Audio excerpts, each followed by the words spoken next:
I was making so much money and I wasn't a gambler, and I saved a lot of money. I mean, we never lived high because everything was on an expense report. So I had some money.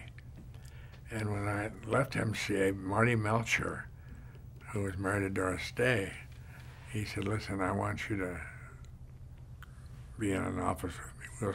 We'll share space together, and I'm going to teach you the motion picture business." It sounded like a pretty good idea. And that's when I met his son, Terry Melcher, who I loved. He was great. But after I was there for a while, I found myself following Doris Day around on motion picture sets. And I said, I gotta leave this, you know. He said, "Well, God," he says, no, you can't leave. And then he brings in a kid named Johnny Mathis, who was a big star up in San Francisco at the Fairmont Hotel. And Doris loved him, and everybody loved him, and he signed with a big record deal with RCA. And Marty makes a deal. He had a lady manager, I forget what her name, Anna Sasenko or whatever her name was, and he just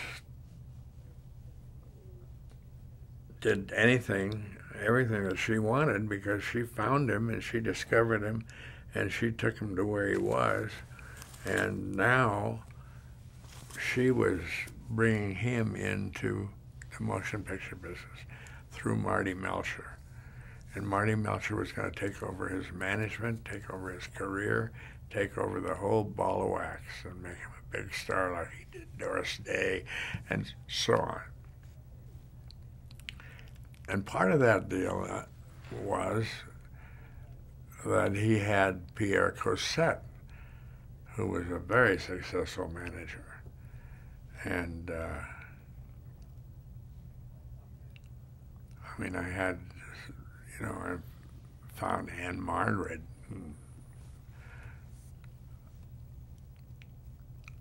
So he makes a deal with her for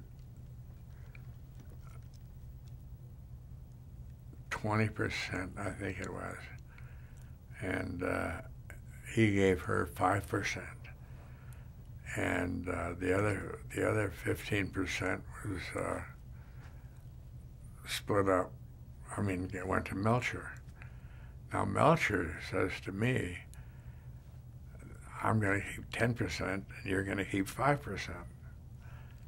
But you're going to have a star."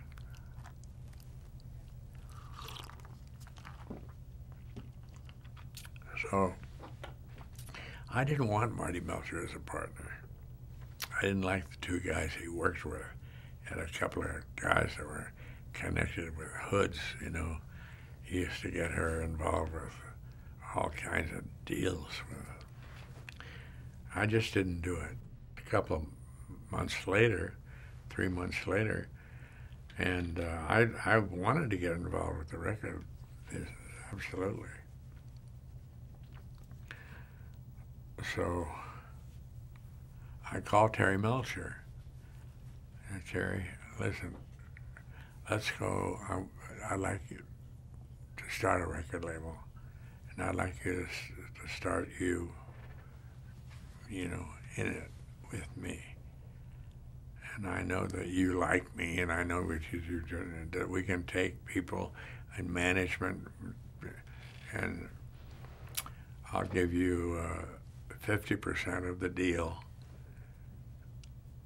However, your guarantee is only going to be $500 a week. That's all I'm going to handle now, because the record label is costing a lot of money, and I'm very frugal about that. And I'm building a company. I don't have 50 employees around here like Bill Cosby's management company. That's now are just, you know, folded. So I get a call from Marty. He says, "Oh, Jesus, that's great news." He says, "But you're not paying the kid enough money. You got to give him $750 a week or something." I said, "Well, I can't afford it." I mean, what do you mean you can't afford it? And he calls me back. He says, "I'll tell you what. I'll send you $750 every week, $250 a week, and you just keep that $250. It's like a fee, consultant fee."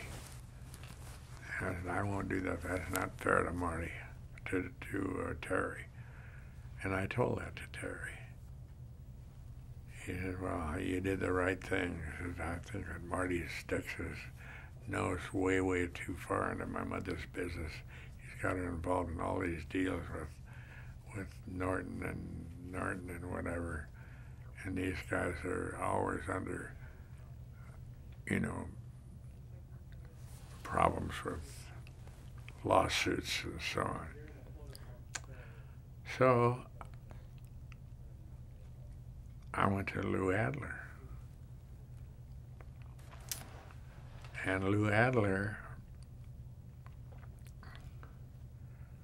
he said, "Look," he said, Lou Adler was a fair-haired boy at Columbia because who's the guy? Oh, Jesus. A guy in New York who had all the hip-hop record. There in Tin Pan Alley, he had all of those writers. He had Neil Diamond, and he had Simon and Garfunkel, and he had all of those real hot guys. And he built an empire with that, and you know, he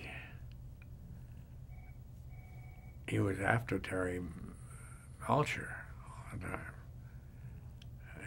And finally, he sold his company to this guy I'm talking about, sold his company to Columbia, and he became the head of Columbia Music. So Lou and I got together, and we started Dunhill Records. And we started out with Johnny Rivers, who Lou had working at the Whiskey A Go-Go. And we had Anne Margaret, who we had just discovered and developed, and we put her in the cage at the Whiskey A Go-Go. She didn't get any money.